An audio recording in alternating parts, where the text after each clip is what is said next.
Meus irmãos e meus amigos, bom dia, boa tarde e boa noite. Nós somos cristãos e nós somos muitos já nesse mundo. Estima-se em mais de 1 bilhão e 500 milhões de pessoas cristãs, juntando os protestantes e os evangélicos, cerca de 1 bilhão e 500 milhões de pessoas. E algumas regiões que eram inacessíveis ao Evangelho de Nosso Senhor Jesus Cristo, hoje têm grandes igrejas, como a Coreia, como a Índia e outros países. Esse Evangelho, eu me refiro ao Evangelho pleno, em que Jesus aparece como Salvador, como Redentor, como divindade, como aquele que concede graciosamente a redenção àqueles que creem em seu sacrifício perfeito e perpétuo, aqueles que creem no que está disposto pelo profeta Isaías, capítulo 53, e o que está escrito em Hebreus, capítulo 9, versículo 28. O sacrifício único, perfeito e também eterno. Mas esse Evangelho que nos atingiu e que é maravilha para nós, é a coisa mais preciosa de nossa vida, é a coisa mais preciosa para a nossa alma, ele é também rejeitado, desconhecido por uns, mas ele é sistematicamente rejeitado e sistematicamente corrompido por muitas pessoas no mundo, principalmente em nosso país, em que esse Evangelho, por ser verdadeiro, por ser aquele Evangelho que foi pregado por Jesus, pregado, ensinado e também exercido por Jesus, e que consta tanto nos Evangelhos quanto nas cartas e epístolas, ele é rejeitado, porque ele contém verdades que são maravilhas para nós cristãos, mas incomodam a muita gente. E como incomodam? Então, ele é sistematicamente combatido, corrompido e deturpado, porque a única maneira dessas pessoas parecer que estão substituindo o verdadeiro Evangelho por um outro Evangelho que não existe. Alguns motivos pelos quais o Evangelho de Nosso Senhor Jesus Cristo ele é rejeitado. Em primeiro lugar, ele proclama a soberania de Deus. Sim, Deus se revelou a nós. Nós não encontramos Deus. E nós não somos soberanos, coisa alguma, sobre o nosso espírito, nem sobre o nosso destino espiritual. Mas Deus é soberano. Deus é soberano. E Jesus se apresenta nos evangelhos como o mestre que ensina e o soberano que exerce e que também determina. Então, o evangelho proclama a soberania de Deus. E isso desagrada a esse mundo, aos meios de comunicação e a muitos grupos filosóficos que são essencialmente humanistas seculares. Os humanistas seculares detestam a soberania de Jesus, a soberania de Deus é a mesma coisa. No Evangelho de Mateus, capítulo 10, versículo 28, nós temos a prova disso, dita pelo próprio Jesus: e não temais os que matam o corpo, e não podem matar a alma. Temei antes aquele Jesus, que pode fazer perecer no inferno tanto a alma quanto o corpo. Então, o próprio Jesus diz: você tem medo de ser morto? Muito bem. Você tem medo de ser vítima de toda sorte de violência? Muito bem. Mas o que você deve temer mesmo é o soberano e Senhor Jesus. Porque aquele que pode tirar a tua vida física, nada pode fazer com a tua vida espiritual. Porém, Jesus é soberano e Senhor. Esse pode fazer perecer no inferno tanto a alma quanto o corpo.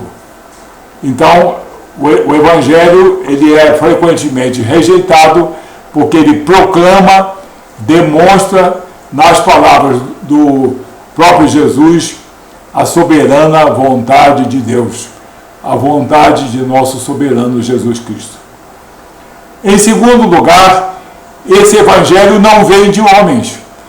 Esse Evangelho é maravilhoso, que fala de um amor sublime, que fala da graça redentora, que fala da concessão do Espírito Santo, que fala de toda sorte de qualidades morais e espirituais, mas principalmente que fala de salvação e aperfeiçoamento. Ele não vem de homens. Então, o aplauso não é para os homens. E quando você não aplaude os homens e você louva a Deus, você agride, você incomoda essa sociedade humanista. Então, o Evangelho não vem de homens, o Evangelho verdadeiro. Então, com isso, ele se torna também incômodo e se torna rejeitado. Na carta de Paulo aos Gálatas, citando apenas o capítulo 1, versículo 11, ele diz de modo taxativo: mas faço-vos saber, irmãos, que o Evangelho por mim anunciado não é segundo os homens. Acabou-se. Gálatas, o Evangelho que eu estou pregando a vocês nada tem a ver com a criatividade ou a sabedoria de homens, mas me foi revelado diretamente por nosso Senhor Jesus Cristo. Então, o segundo motivo é de muito fácil compreensão. O terceiro motivo que eu tenho aqui é que o Evangelho é constrangedor. Mas o Evangelho é constrangedor? É constrangedor. O Evangelho constrange o homem, porque ele mostra as virtudes de Deus, mostra a nossa dependência desse Deus para ganharmos a vida espiritual eterna, e ele mostra a falibilidade dos projetos humanos e a perfeição de tudo aquilo que vem do alto, a perfeição que vem de Deus, o seu amor, a sua soberania e a sua justiça. Tiago, no capítulo 3, versículo 17, afirma: mas a sabedoria que vem do alto, quer dizer, a que vem das regiões celestiais, é primeiramente pura, depois pacífica, moderada, tratável, cheia de misericórdia e cheia de bons frutos, sem parcialidade e sem hipocrisia. Esse é o verdadeiro Evangelho que vem do alto. Agora, o Evangelho que vem do coração do homem, da sabedoria do homem, ele tem o quê? Bons frutos. Falar de bons frutos e boas obras, qualquer um pode falar, até mesmo os ateus. Mas não existe muita hipocrisia? Existe. Existe parcialidade? Também existe. Pode até falar de misericórdia, mas não respeita a integridade da obra redentora de Jesus. Então, esse Evangelho é constrangedor, porque ele mostra a perfeição de Deus e a imperfeição do homem, a soberana vontade de Deus em Jesus Cristo e a nossa subordinação total e absoluta a essa vontade. Um outro exemplo, como quarto exemplo, o Evangelho exige subordinação. Está vinculado ao que nós dizemos. O homem é autossuficiente, o homem pode tudo, né? Dentro dos conceitos filosóficos, humanistas, helenizantes, o homem pode tudo, o homem tem um cérebro, ele tem conhecimento, tem cultura, quando tem nível superior, quando fala vários idiomas, quando ele tem um cargo importante, ou quando ele tem uma situação socioeconômica muito boa, ele não precisa de Deus. Eu não preciso de nenhum aio, eu sou autossuficiente. Mas no campo espiritual, no entendimento mais correto, mais elevado, o Evangelho exige subordinação de todos nós. No Evangelho de Lucas, capítulo 18, versículo 14, parte B, porque todo o que a si mesmo se exaltar será humilhado, mas o que a si mesmo se humilhar será exaltado. Deus exalta aquele que se humilha, mas Deus abate aquele que tenta se exaltar, tanto perante Deus quanto perante os homens. Então, ele exige subordinação. E homens e mulheres poderosos, sábios, cultos, né? Que pululam nas universidades, que pululam hoje no meio administrativo e político, e até mesmo em alguns grupos religiosos, não exige, não admite subordinação. Mas Jesus exige de nós subordinação à sua vontade e à sua soberana palavra. Por isso, esse evangelho é rejeitado, porque ele exige subordinação. O evangelho também exige o quê? Regeneração. Então quer dizer que se eu me transformar, eu posso ser uma pessoa cristã? Não.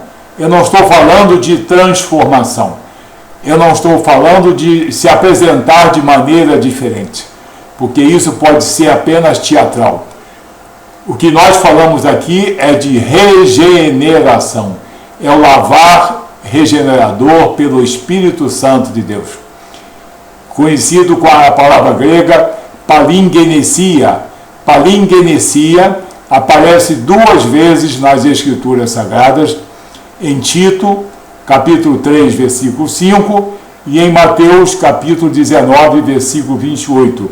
Palingenesia é uma transformação total, essencial e absoluta, moral e espiritual para nós que somos salvos. Então, ele exige regeneração, mas muita gente não quer deixar o seu modus vivendi, o seu modus pensante, quer continuar com um Deus que se adapte a ele, mas não quer se regenerar para servir a Deus e ter intimidade com Deus. Então, como esse evangelho exige regeneração, ele é sistematicamente rejeitado.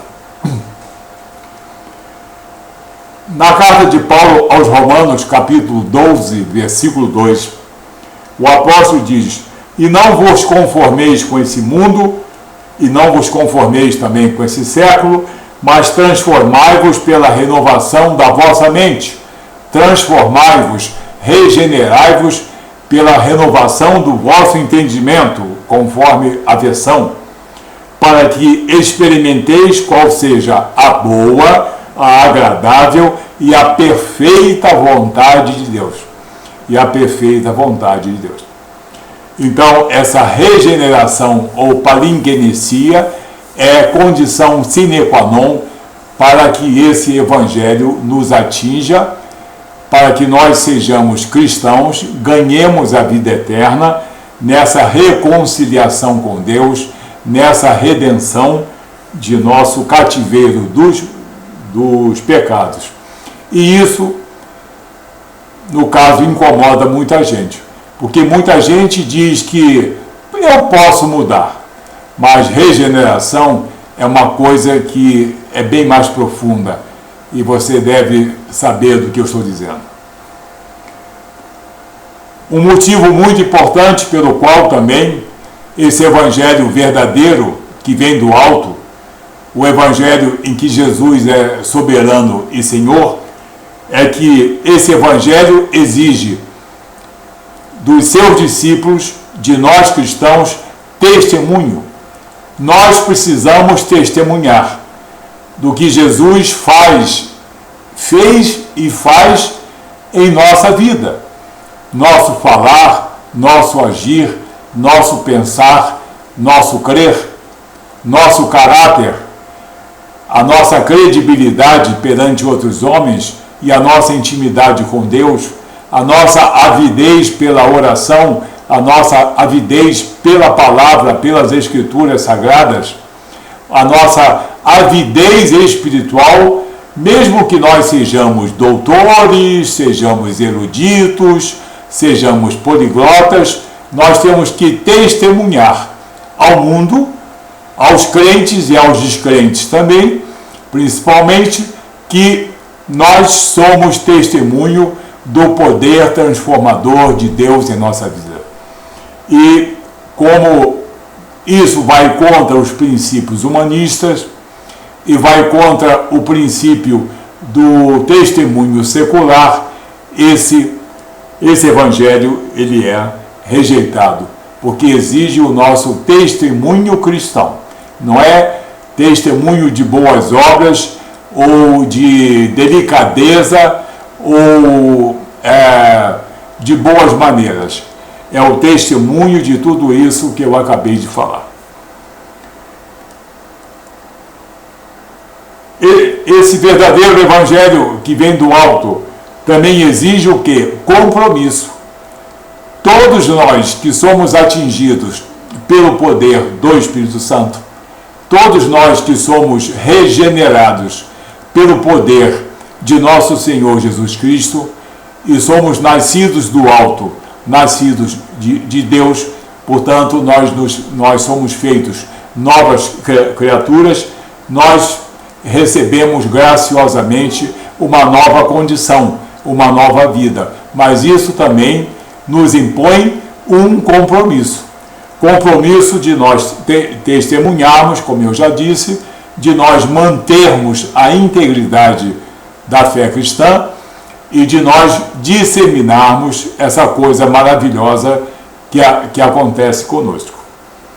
O Evangelho exige compromisso. Todas as pessoas querem compromisso? Não. Muita gente não quer nenhum compromisso, muito menos no campo moral e no campo espiritual.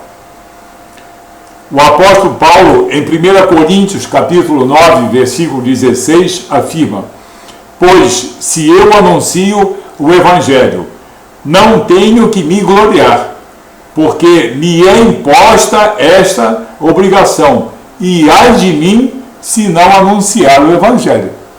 Ai de mim se não anunciar o Evangelho.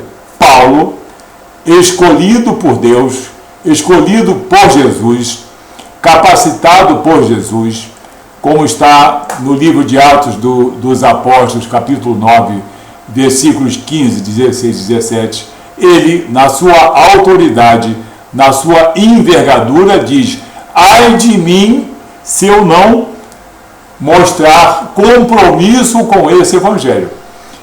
E você se lembra das viagens de Paulo, quanta tribulação que ele passou, porque ele precisava levar o evangelho a várias regiões do mundo, que só conheciam paganismo, só conheciam necromancia, só conheciam idolatria. Ai de mim se não proclamar esse evangelho. Esse evangelho, como exige compromisso, muita gente foge de todo tipo de compromisso. E para nós terminarmos, esse evangelho confunde os sábios. Os sábios, os eruditos, os doutores, os que têm nível superior, os que têm nível técnico. Eu posso falar porque eu tenho nível superior e tenho também nível técnico. Então, eu estou falando de um assunto que eu entendo bem. O Evangelho de nosso Senhor Jesus Cristo, o Evangelho da graça redentora, o Evangelho que exibe Jesus escrituristicamente e publicamente como soberano e Senhor, como autor e consumador da nossa fé e da nossa salvação, ele é rejeitado pela sabedoria desse mundo. Mas aí vamos ver o que Paulo diz em 1 Coríntios, capítulo 1, versículo 27. O que diz o grande apóstolo Paulo: Deus escolheu as coisas loucas do mundo para confundir os sábios. E Deus escolheu as coisas fracas do mundo para confundir as fortes. Então, nós que nos submetemos à vontade de Deus e parecemos fracos aos sábios, nós, na verdade, somos fortes no campo espiritual e cada vez mais fortalecidos. Agora, as coisas loucas do mundo, como um Deus que se fez carne e sacrificou-se por homens e mulheres pecadores, isso é um dos exemplos de loucura para o mundo, loucura para os sábios, que vão até rir, vão até escarnecer. Coitados. Mas é isso que tem acontecido. Então, esse evangelho pleno, em que aparece Jesus como Deus, como soberano, Senhor e Redentor, ele proclama a soberania de Deus, exige subordinação, exige testemunho, compromisso, confunde os sábios e exige uma profunda regeneração, uma verdadeira regeneração, palingenesia. Então, temos aqui, nesse vídeo, apenas alguns tópicos que mostram por que o verdadeiro evangelho não é qualquer evangelho, muito menos o outro evangelho. Mas esse evangelho, que são as Sagradas Escrituras, eles são aceitos por uns, porém rejeitados pela maioria, pelos motivos aqui expostos. Que você se toque com essa mensagem, que você não rejeite o Evangelho de Jesus, que você tenha as Escrituras Sagradas, a Bíblia Sagrada, como a direção da tua vida moral, da tua vida espiritual. E não vai atrapalhar em nada. Pelo contrário, a tua vida pessoal, a tua vida profissional, a tua vida social. Que Jesus te abençoe nessa palavra, em nome de Jesus, em nome do Espírito Santo, em nome da plenitude do nome Jesus. Ok? Muito obrigado.